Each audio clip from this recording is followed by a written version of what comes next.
베드로가 지금 서신을 보내고 있는 소아시아 지역의 여러 교회는 이방인들이 살아가고 있는 지역에 세워진 교회입니다. 그 교회에는 유대인으로서 이방 땅에 흩어진 사람들 중에 그 교회 구성원도 일부 있고 대부분은 다 이방인이었으나 그들이 전한 복음을 듣고 예수를 믿게 된 그런 이방인들이 대다수였습니다. 그들이 이방의 여러 다신 사상에 젖어 살다가 유일신 사상인 기독교 예수 그리스도를 믿게 될 때 그들은 그 사회 속에서 살아가기가 사실은 굉장히 어렵고 불편하고 힘든 일이 참 많을 수밖에 없었습니다. 사회적 여러 관계에서 더더욱 그렇게 되지요.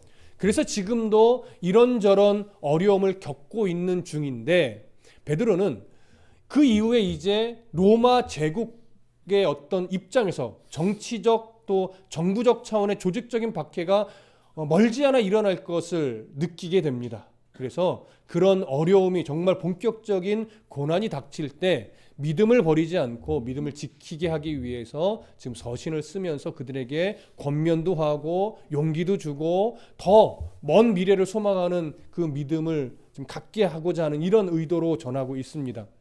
그러면서 오히려 더 이 세상의 그 고난 속에서 살아가는 성도들이 그 고난 속에서 예수 그리스도를 향한 믿음을 지켜내는 일은 세상을 떠나는 것이 아니라 그들과 혈과 육으로 맞서 싸우는 것이 아니라 오히려 더 어떤 제도 아래서 더 바른 지킴을 갖고 통치자에게 더 올바르게 하나님을 대적하는 범위가 아닌 범위 안에서 그 통치자에게 더 잘 순종해내고 또한 당시 사회에 만연했던 주인과 종의 관계에 있을 때 종된 자로서 예수를 믿게 된 사람이라면 인격적으로 참 말도 안 되는 노예를 함부로 대하는 그런 주인이라 할지라도 그 주인 앞에 잘 순종해야 된다.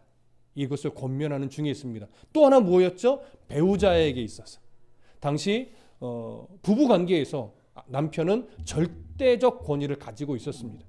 그런 사회에서 아내는 사실은 소유물처럼 여김을 당하던 시대였지만 그럼에도 불구하고 아내 된 자는 남편에게 더 순종하고 또 세상적으로도 더 정결한 삶을 살아내야 그 남편이 그 모습을 보면서 하나님을 보게 되고 그러면서 그 남편도 예수를 믿게 될 수 있다라고 하는 것이었죠. 또한 남편으로서의 그리스도인도 마찬가지였습니다. 더 주님이 우리를 사랑하듯 아내를 그렇게 희생적으로 사랑해야 된다는 권면을 지금 하고 있는 중에 있지요.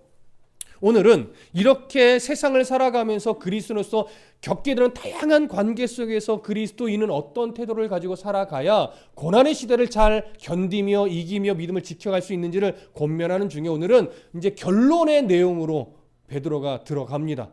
자, 그래서 8절을 보시면 마지막으로 말하노니 너희가 다 마음을 같이하여 동정하며 형제를 사랑하며 불쌍히 여기며 겸손하며 이렇게 얘기를 하는데 마지막으로 말한다 이렇게 표현을 하잖아요.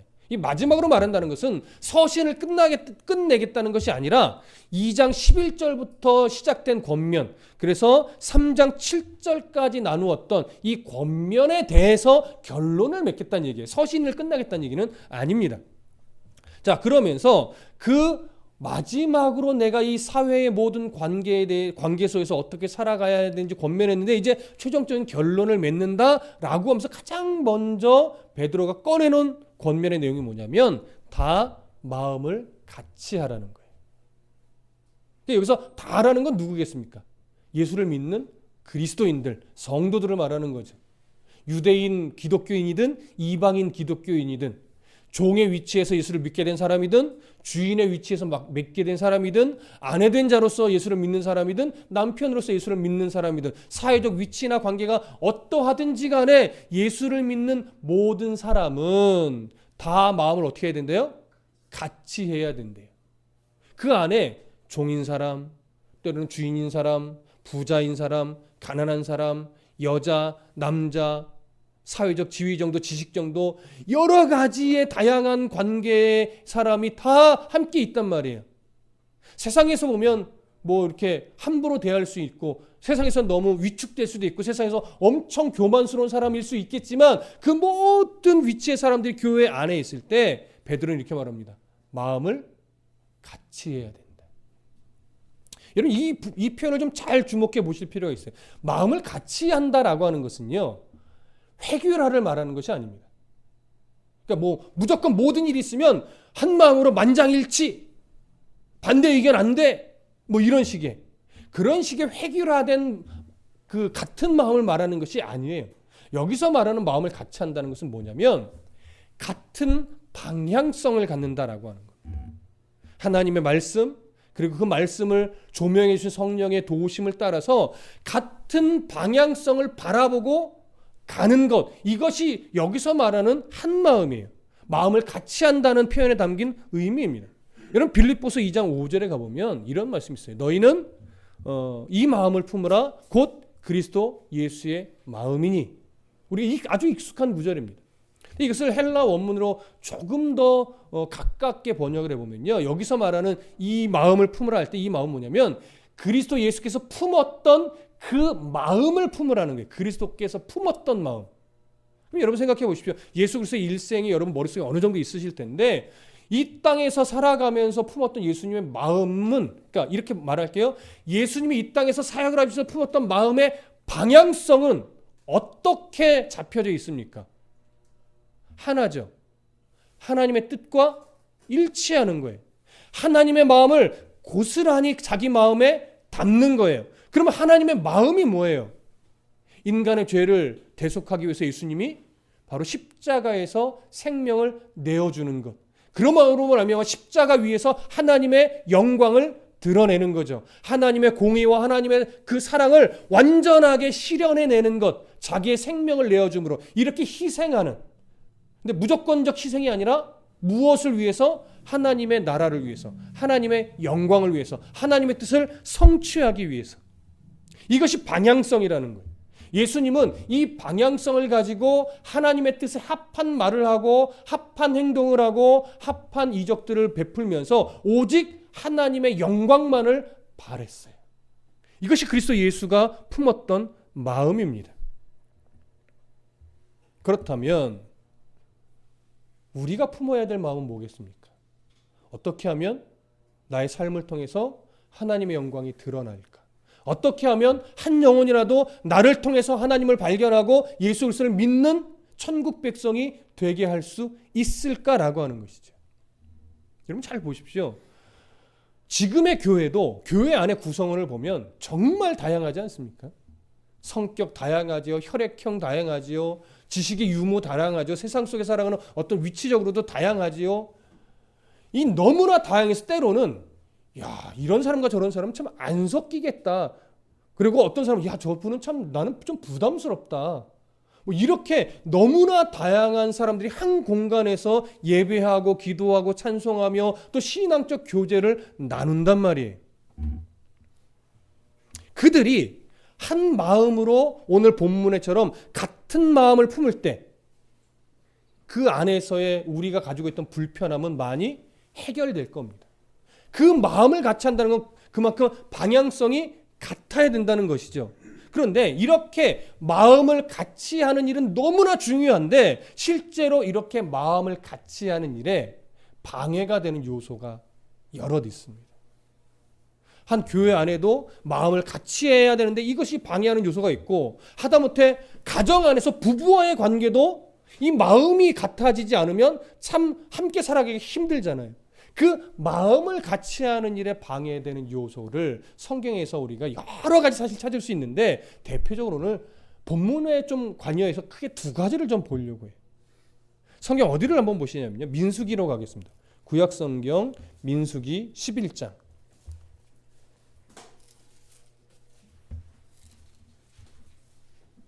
민수기 11장 1절부터 3절을 함께 봅니다. 민수기 11장 1절부터 3절 구약성경 214쪽입니다. 제 성경책으로 민수기 11장 1절부터 3절 찾으셨으면 함께 읽습니다. 시작. 여호와께서 들으시기에 백성이 악한 말로 원망하매 여호와께서 들으시고 진노하사 여호와의 불을 그들 중에 붙여서 진영 끝을 사르게 하시매 백성이 모세에게 부르짖음으로 모세가 여호와께 기도하니 불이 꺼졌더라. 그곳 이름을 다베라라 불렀으니 이는 여호와의 불이 그들 중에 붙은 까닭이었더라. 자, 지금 이 11장 1절부터 3절의 상황은요, 이스라엘 백성이 이제 애굽에서 노예의 삶을 살다가 하나님이 모세를 지도자로 세워서 홍해를 건너 이제 노예의 신분이 아니라 자유인의 신분으로 광야로 나온 다음에 시내산에서 이제 계명도 다 받고 이제 어떻게 살아가야 되는지에 대한 규례도 다 받고 나서 드디어 짐을 다 꾸려서 어디를 향해 출발한 거예요?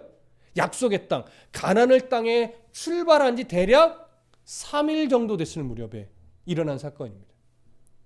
시내산을 출발한 지 대략 3일밖에 되지 않았는데 오늘 보니까 여호와께서 들으시기에 백성들이 어떤 말을 막 해댔다고 했냐면 악한 말을 해댔다고 합니다.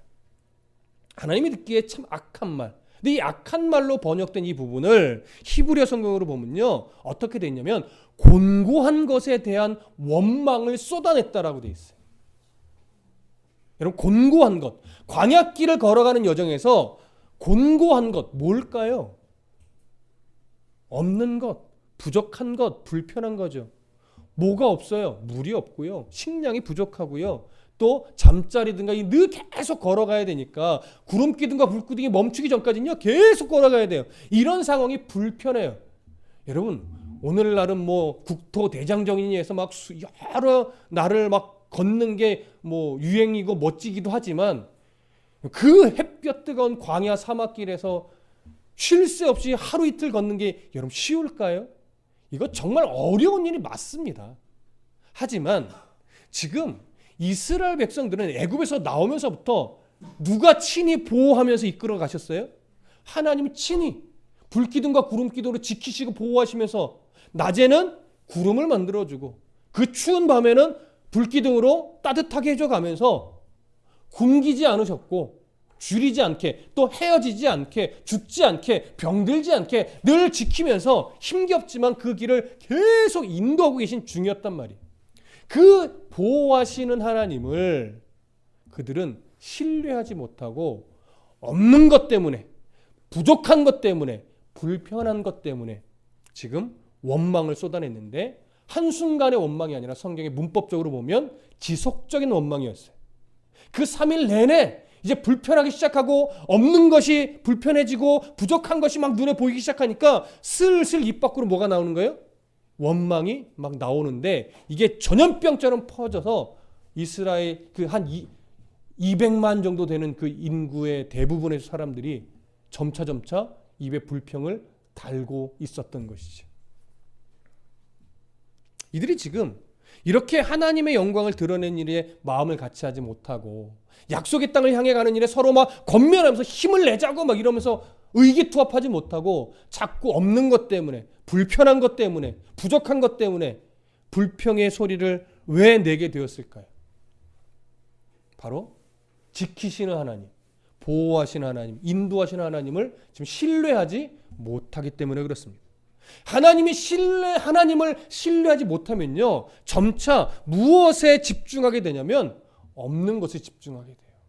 부족한 것에 집중하게 돼요. 불편한 것에 집중하게 돼요. 이런 것에 집중하게 되면 거기에 매여요. 거기에 매이다 보면 내가 이러려고 신앙생활하나? 내가 이러려고 교회 가나? 내가 이러려고 하나님 믿나? 이런 마음이 들어요. 자기도 모르게. 그러니까 점점 어떻게 됩니까? 하나님 앞에 원망을 쏟아내죠. 그래서 하나님의 영광을 드러낸 그 일에 마음을 갖지 못하게 방해하는 가장 큰 요소는요, 하나님에 대한 신뢰가 사라지는 겁니다. 세상은 어느 곳을 가든지요, 사실은 하나님을 잘 믿기에 좋은 환경으로 최적화된 곳은 세상에 없어요. 어디를 가도 하나님을 믿기에 불편한 상황이 훨씬 더 많습니다. 그러니 이런 세상을 우리가 살아가는데, 정말 광야 같은 세상을 살아가는데 이리떼 같은 자들이 득실되는 세상을 정말 양과 같은 성도로서 살아가야 되는데 하나님에 대한 신뢰가 없으면 우리 입술에 불평, 원망, 섭섭함, 너무해요 하나님, 이런 소리가 그냥 날마다 나올 수밖에 없지요. 하나님, 좀 내가 이렇게까지 신앙생활을 하는데 좀 환경 좀 바꿔주시면 안 돼요? 이런 거. 좀 대학 좀 쉽게 가게 해주시지요. 좋은 직장 좀 주세요. 내가 언제 예배 생활을 게을리했습니까? 라고 하면서 내가 하나님을 믿고 있다라고 하는 이 하나 때문에 없는 것에 더 불평을 합니다. 없는 것 때문에. 부족한 것 때문에. 불편한 것 때문에. 이미 거기에는 뭐예요? 내가 믿기는 믿는다 하지만 뭐가 빠져요? 신뢰가 빠지죠. 근데 보십시오. 한 개인도 그렇게 되는데 그것이 교회 안에서 여러 성도들이 그런 불평을 막 하기 시작해 보십시오. 교회가 같은 마음으로 한 방향성을 가지고 함께 갈 수 있을까요? 안 되죠. 정말 배가 산으로 가게 되는 거죠. 바로 이렇게 하나님을 신뢰하지 못하는 태도가 마음을 같이 하는 일을 크게 방해합니다. 이것 때문에 하나님은요, 이 11장 1절에서 3절에 보면 이 악한 말로 불평을 했던 주동자들을 하나님이 불로 사실은 심판을 해버립니다. 자, 이렇게 마음을 같이 하는 일에는 하나님을 신뢰하지 못하는 것이 정말 큰 방해 요소인데 여기에요. 또 하나 볼 게 있어요. 하나 더 볼 게 있는데 오늘 본문을 조금 이어가 볼게요. 민수기 11장 4절을 보십시오. 4절. 이 사건이 일어난 지 또 얼마 되지 않아서 또 하나의 사건이 일어나는데 그게 뭐냐면 4절 민수기 11장 4절 함께 읽습니다. 시작. 그들 중에 섞여 사는 다른 인종들이 탐욕을 품음에 이스라엘 자손도 다시 울며 이르되 누가 우리에게 고기를 주어 먹게 하랴. 여러분 내용이 이해되십니까? 어느 한 사람들이 몇 사람들이 일부의 사람이 불평을 하는데 그 불평이요 무엇에 대한 불평이냐면 고기 먹고 싶다라고 하는 불평이에요. 근데 지금까지 이스라엘은 출애굽하면서 하나님이 무엇을 공급해 주셨죠? 만나를 공급해 주셨어요. 여러분 이 땅에 존재하는 사람들 중에 광야에 대략 40년의 여정을 했던 광야의 이스라엘 백성 외에는 이 세상 모든 역사 중에 하늘에서 내리는 만나를 먹어본 자는 없습니다. 아무도 없습니다. 그 역사 속에서도 아주 특별한 민족이에요. 하나님이 주시는 하늘의 만나를 무려 40년을 아침, 점심, 저녁으로. 이들은 보통 또 2끼 먹었다는 이야기도 있으니까 하루 2끼씩 또는 3끼씩 이런 신령한 음식을 먹었던 자들이에요. 그런데 맛있는 음식도 질리나 봐요. 이들이 뭘 먹고 싶대요? 고기를 먹고 싶대요. 성경은요, 이 고기를 먹고 싶다라는 불평을 무엇이라고 표현하냐면 탐욕이다라고 표현해요. 아이고, 고기가 얼마나 먹고 싶을까? 이게 아니라 탐욕 때문에 고기가 먹고 싶다고 불평하기 시작한 거예요. 그럼 여러분 탐욕이라는 게 어떤 의미예요? 배고파서 고기를 달라고 그런 거예요? 아니란 얘기예요. 배고파서가 아니라 이제 조금 먹는 것에 있어서는 불편함이 없어지니까 예전에 자기가 좀 맛있게 먹었던 거 그거 안 주는 게 하나님 앞에 섭섭하다고 만나만 주면 어떡하냐고 고기도 좀 줘야지. 고기 주면 또 뭐 달라고 그럴까요? 끊임없이 그 다음 원하는 게 나오게 되어 있지요. 그런데 이제 더 중요한 게 있습니다. 이렇게 불평할 때 이 불평을 시작한 사람이 누구라고 성경이 얘기하나요? 네. 그들 중에 섞여 사는 다른 인종이에요. 그들 중에 섞여 사는 다른 인종. 출애굽기 12장 38절에 보면요. 이 섞여 사는 다른 인종을 뭐라고 말하냐면 수많은 잡족과 양과 소와 심이 많은 가축이 그들과 함께하였다 이렇게 말합니다. 그러니까 섞여 사는 다른 인종이에요. 이방인들이에요. 그러니까 이스라엘을 기준으로 본다면 그 왜 섞여서 애굽에서 나왔는가? 아마도 노예 생활을 같이 했든지 간에 같이 했었던 사람들 또는 거기 애굽에서 살면서 혹여나 이방인들과 결혼했던 사람이 있을 수도 있습니다. 이스라엘의 애굽에서 나가니까 그 틈을 타서 야 우리도 따라 나가는 게 좋겠다 하고서 슬쩍 섞여서 어떻게 하는 거예요? 같이 애굽에서 나가서 자유인이 된 자들이에요. 그 잡족의 수가 다른 인종의 수가 몇이나 되는지는 정확하게 알 수 없습니다. 그러나 하나님은요 이들이 야 왜 이방인들이 같이 따라 나오게 만들었냐 하면서 그들을 내치게 하지 않았어요. 어디를 보시냐면 신명기 29장을 한번 가봅니다. 민수기 다음이 신명기입니다. 신명기 29장 10절부터 13절까지. 민수기 29장 10절부터 13절. 자, 함께 읽습니다. 시작. 오늘 너희 곧 너희의 수령과 너희의 지파와 너희의 장로들과 너희의 지도자와 이스라엘 모든 남자와 너희의 유아들과 너희 아내와 및 네 진중에 있는 객과 너희를 위하여 나무를 패는 자로부터 물 깃는 자까지 다 너희의 하나님 여호와 앞에 서 있는 것은 네 하나님 여호와의 언약에 참여하며 또 네 하나님 여호와께서 오늘 네게 하시는 맹세에 참여하여 여호와께서 네게 말씀하신 대로 또 네 조상 아브라함과 이삭과 야곱에게 맹세하신 대로 오늘 너를 세워 자기 백성을 삼으시고 그는 친히 내 하나님이 되시려 함이니라.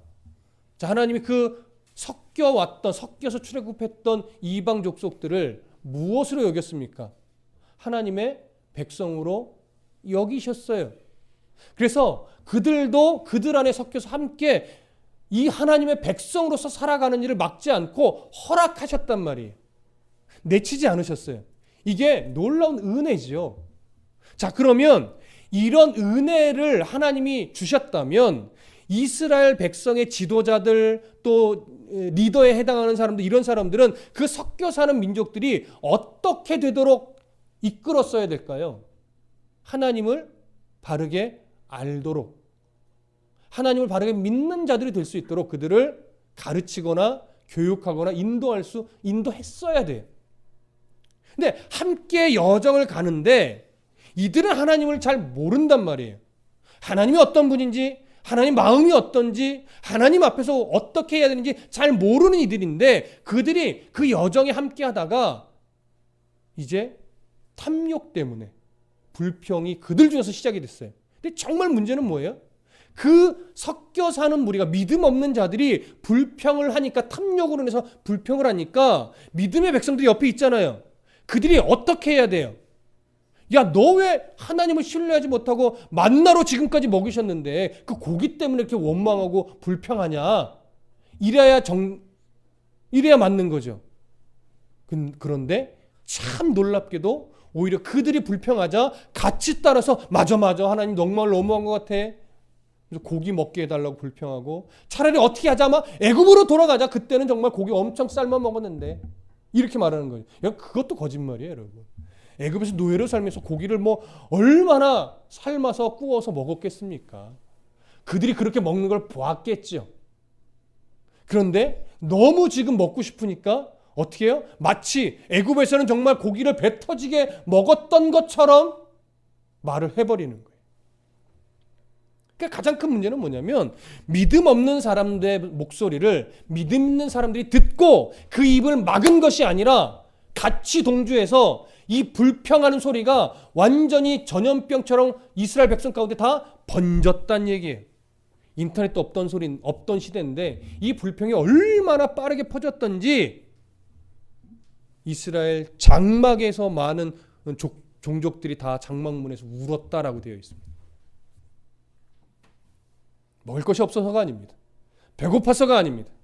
하나님이 주신 음식에 만족하지 못한 겁니다. 배는 부르지만 자기가 원하는 음식을 먹고 싶다라고 하는 것이죠. 그래서 이것을 탐욕이라고 한 겁니다. 상황이 완전히 거꾸로 됐습니다.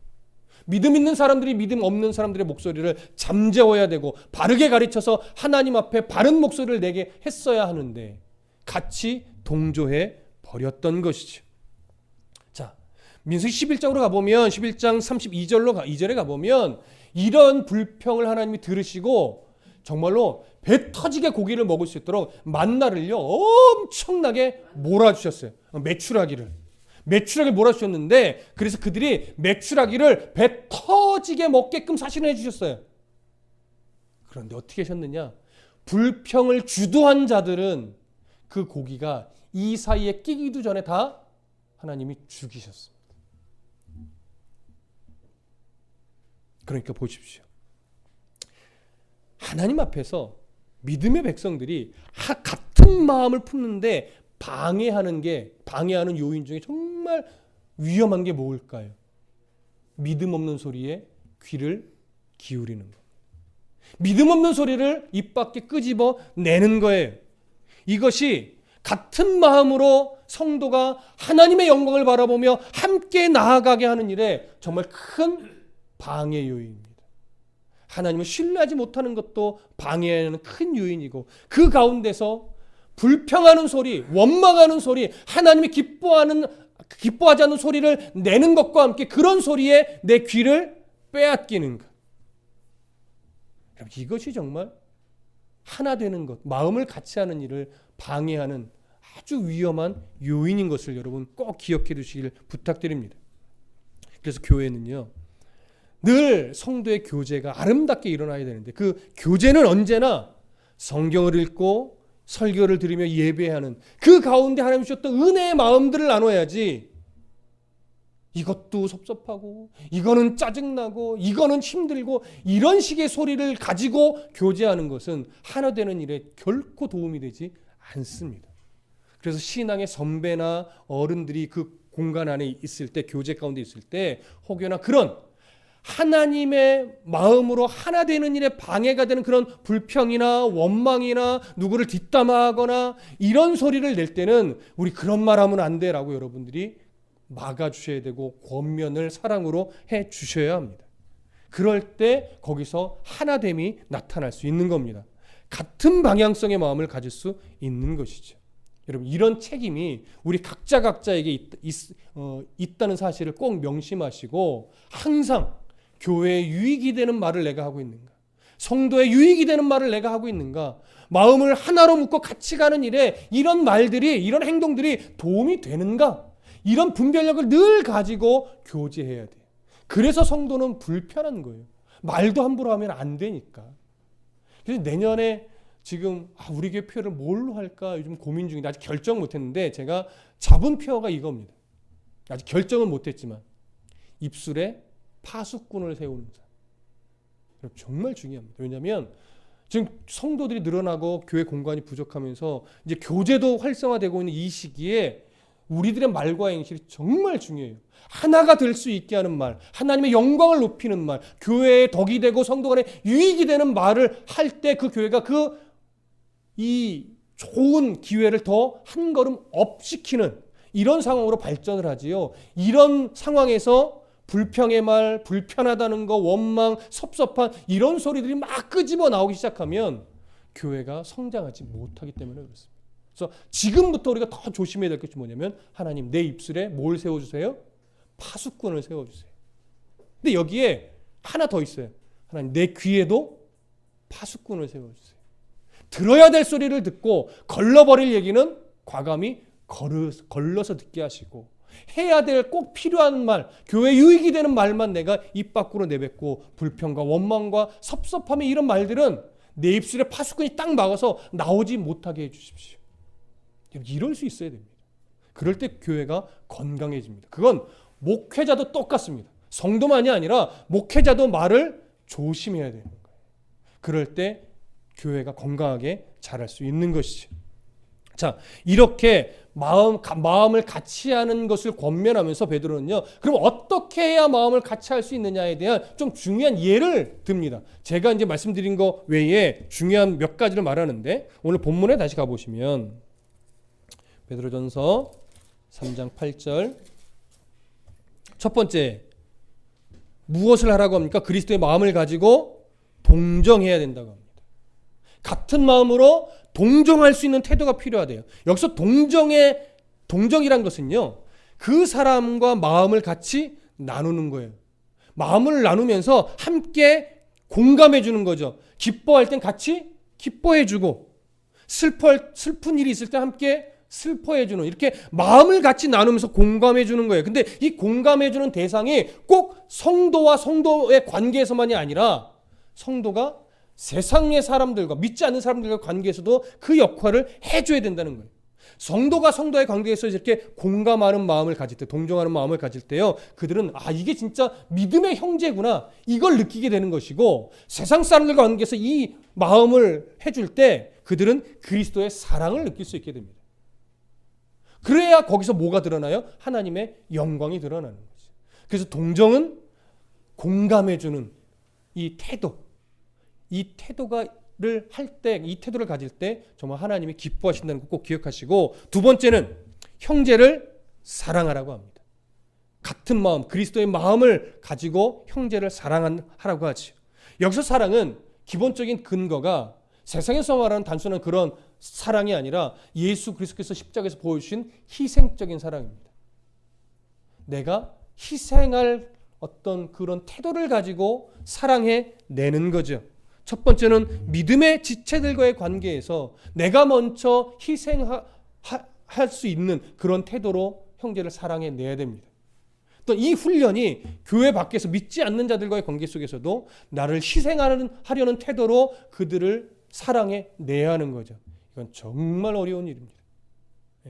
때로는 자존심이 많이 구겨지더라도 무엇을 바라보면서 이것을 해야 돼요? 하나님의 영광이 드러날 것을 기대하고 바라보면서 이 일을 해내야 되는 겁니다. 그래서 정말 어렵습니다. 하지만 어렵지만 이 말씀을 의지해서 성령의 도우심을 구하며 해낼 때 거기서 정말 그리스도의 사랑이 전달될 수 있는 거죠. 절대 이기적인 자리에서 하나님의 사랑이 드러나지 않습니다. 싸우는 자리에서 하나님의 사랑이 드러나지 않습니다. 욕심 부리는 자리에서 하나님의 사랑이 드러나지 않습니다. 나를 낮추고 내가 먼저 손해보려고 하고 내가 먼저 이해하려고 하고 내가 먼저 헌신하려고 할 때 그런 자리에서 하나님의 영광이 드러나는 겁니다. 그래서 어려운 겁니다. 하지만 우리는 이걸 해야 되겠다라고 하는 어떤 마음의 태도를 가져야 하죠. 자, 세 번째로 베드로가 또 얘기하는 것은 뭐냐면 그리스도의 마음을 가지고 불쌍히 여겨야 된다고 합니다. 불쌍히 여긴다라고 하는 것은 상대방의 감정을 이해할 뿐만 아니라 내가 할 수 있는 범위에서 기꺼이 도우려고 하는 태도도 여기에 포함이 됩니다. 여러분, 과하게 무조건 나를 죽여가면서 도와야 돼 이걸 말하는 건 아닙니다. 그러나 도와줄 수 있는 상황이 되면 그 도와주기를 여러분 아까워하지 않을 수 있는 그런 태도가 필요하다라고 하는 거죠.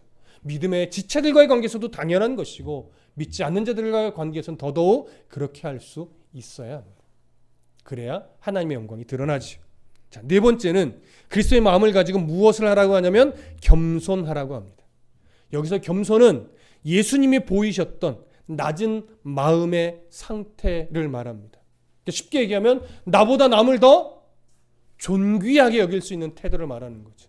있으나 없으나 좀 똑똑하나 좀 똑똑하지 못하나 사회적 어떤 위치가 있으나 없으나 내가 저 사람보다 더 잘났건 못났건 간에 나보다 남을 더 어떻게 여길 줄 아는 태도예요?